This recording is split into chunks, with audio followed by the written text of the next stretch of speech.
In this video, I'm going to tell you how to get motivation in sport and how to get through those tough sessions.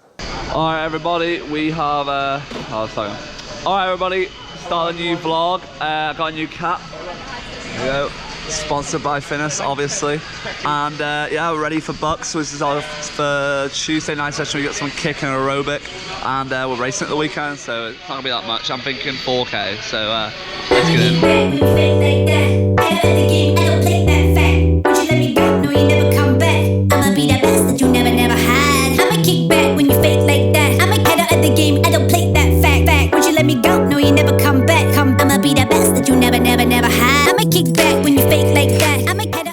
Okay, so we just finished first part of warm-up. We've got two 400s left and then we're into some kick, so let's get into it. So we're starting the kick set now, and we're doing 50, 100, 150 kick. So we just did a bit of sculling. We just finished the kick set. And then now we're doing 50, 20 kick, 75. Yes.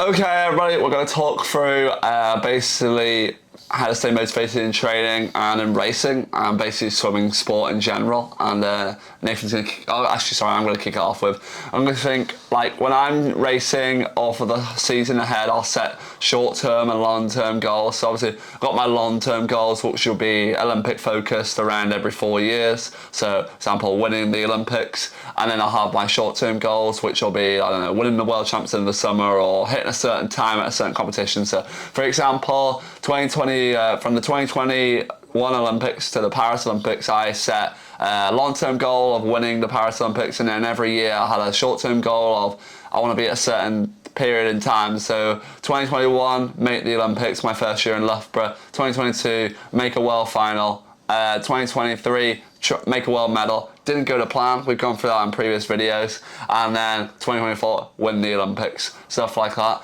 And then that basically focus on those miniature goals, and then you can set miniature goals in training, like I want to focus on this turn in training, or I want to focus on I don't know, focus on like kicking your legs or doing a certain amount of fly kicks off the walls. You know, if you distract your mind throughout these sessions, then you'll eventually get better at these things, and then also you're working on your motivation because you're thinking about this and not thinking about how hard the session is going to be.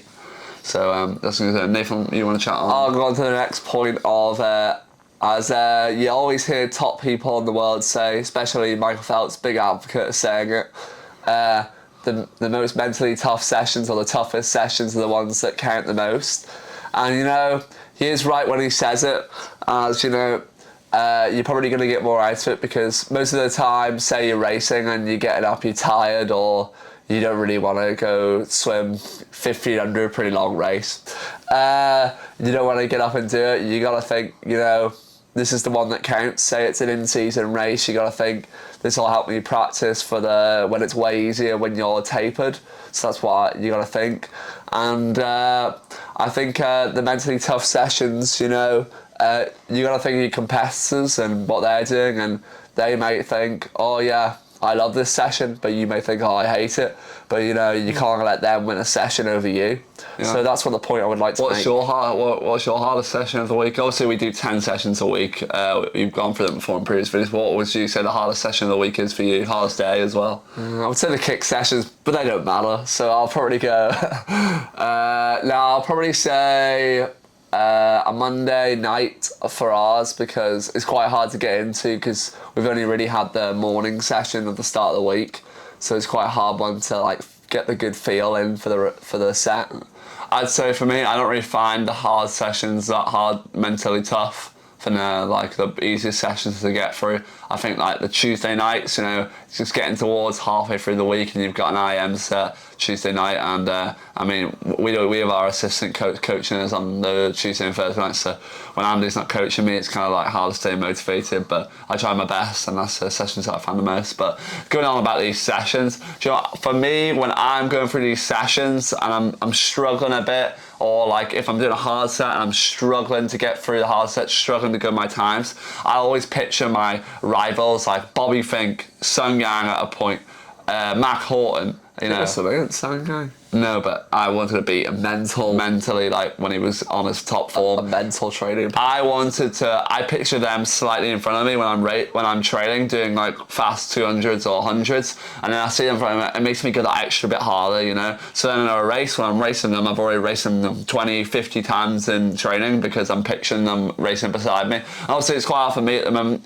Being in Loughborough, I'm kind of just training by myself a lot of the time when I'm going fast. So when I'm ahead, I'm picturing these people ahead of me, so it makes me go even faster. So if you're training a club program by yourself, you're the fastest by a long way. You go with that attitude, picture your rival, somebody in your country or somebody who's winning the Olympics, I don't know, and picture them beside you and just race that imaginary person in training.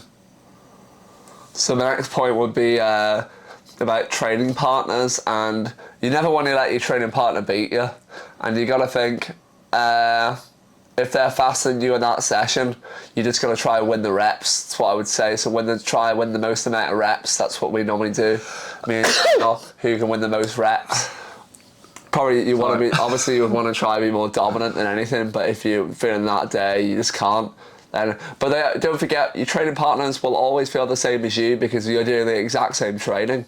So you're hurting that day, they're probably hurting that day as well, unless they've been sacking off the sessions, then it's a bit different. But most of the time they're feeling the same way as you, so that's normally what we would picture. Oh yeah, Daniel's beating me by a load this session, but he probably feels the exact same way as me, so I should be equal to him. That's what I like to think. Yeah, and that's my point. Yeah, and the last point I'm going to go over is, I said this as a joke, that you should ask your coach to make the sessions more enjoyable, but I mean, if you're struggling on a session, you should definitely speak to your coach. You know, if I don't like a Tuesday night session, I'll talk to Andy. I'll be like, oh, Andy, it's a bit too much IM in here. I'm feeling a bit sore from the Monday night session and Tuesday But you've always morning. got to think, though, your training partners feel the same as you. Yeah, so, but I would still speak to your coach, and for example, Andy will probably change some sessions next week. He might be like, we'll do a little less IM because he was struggling last week, stuff like that. But you should always let your coach know how you're feeling and let them know everything. But that's it for this part of the video, and we'll see you in the outro. We just showed you how to find motivation in sport, and especially in those tough sessions. So please subscribe for more content like this every Sunday, and check out our shop. Would you let me go? No, you never come back. I'ma be the best that you never had. I'ma kick back when you fake like that. I'ma head out of the game.